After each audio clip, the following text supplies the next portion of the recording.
Oh, what is going on, everybody? Welcome back to more esports talk. It's about time we had some breaking news out there for all of you guys. It's now official. Call of Duty World League is now Call of Duty League. CDL has now officially been announced with this very short video on screen for all of you guys. We got a lot to talk about in this short amount of time out there. We now know all of our 12 teams and our 12 team names. Alongside that, yes, Atlanta FaZe. We're going to talk about this, guys. As of right now, only a leak for these names brought to us by my boy, Adam Fitch out there, one of the best esports reporters in the scene itself, now leaking each and every individual team name out there, and the potential that yes, FaZe Clan could have actually bought into the league or somehow got their way in to the Atlanta team as well. So pretty crazy announcements there, guys. With that though, I think one of the biggest ones is the prize pool now being $6+ million. Now that probably does include, of course, the actual CDL alongside Path to Pro, but either way, that's a substantial increase in prize pool. I think $6 million for the first franchise league year is actually a pretty solid number. Alongside that, you know, a lot of talks out there about the logo.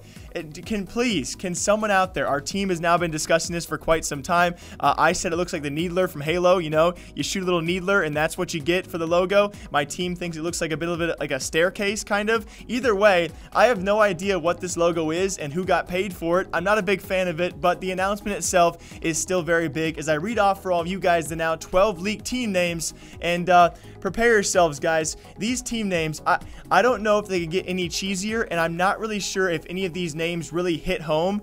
But yeah, so here they are. The London Royal Ravens, not really too big of a deal there. Chicago Huntsmen, it's a decent name. NRG, though, I thought would have had a better idea of what to call themselves. And again, we compare this to that of Overwatch, and these names are, I don't know if these names are worse, but they're definitely, they're tough. The Seattle Surge, the Dallas Empire, not bad. Optic Los Angeles, not bad. Toronto Ultra, you know, Los Angeles Guerrillas.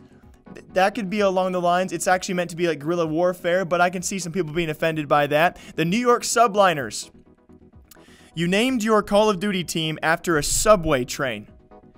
Interesting move. And then very most importantly, I would say of the entire list, guys, Atlanta FaZe. Now, speculation as of right now, because this was leaked, I'm sure FaZe Clan was not ready to announce what this was. If it's a partnership, if it's actual ownership. We had heard rumors, not even rumors, we knew they were probably trying to avoid the league. Banks himself said it was way too expensive, and we thought FaZe was out. I don't know if this was part of, you know, Celium and Priesta potentially going to that roster. That was part of the mini of the amount of money they were going to probably send to the Atlanta organization to actually pay their way to have the name beyond this. More is going to come out about this, guys. It seems to be very true. There's no way this would be allowed. There's no way FaZe would allow this to happen. There's no way esports would allow this to happen unless FaZe Clan is actually tied to this Atlanta team. At least I do believe. Obviously could be wrong about that. FaZe is now back in Call of Duty, which is pretty crazy. Florida Mutineers. I guess if you're by the coastline and you're Florida, and maybe, you know, obviously pirates, mutineers, that kind of stuff.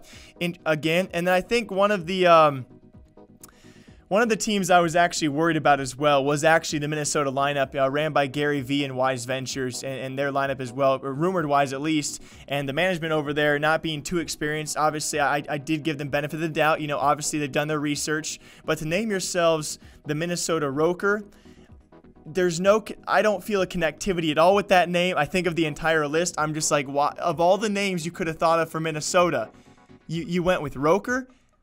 Again, it probably was an upper management decision, but still, of all these names out there, I want you guys to maybe even rank them. For all of you guys who want to rank them in the comments down below, 1 through 12, I would greatly appreciate that, just so we have a general community guideline. What do you guys think? Our community, I would say, a view. What do you guys think about these names so far? Rank them 1 through 12. I would say my top ones so far have to be FaZe and Optic, because they are the OG names coming back, and I don't mind Dallas Empire at all either. So I would say those are probably my top 3 right now. What are your guys' top 3? What's your number 1? What's your number 1 through 12? As always, guys, breaking down Call of Duty, other esports news here every single day. Some crazy things happening in esports every single day. And this time around, it's FaZe Clan potentially back in Call of Duty. All right, I'll see you guys back here sometime soon. Take care of yourselves. FaZe up.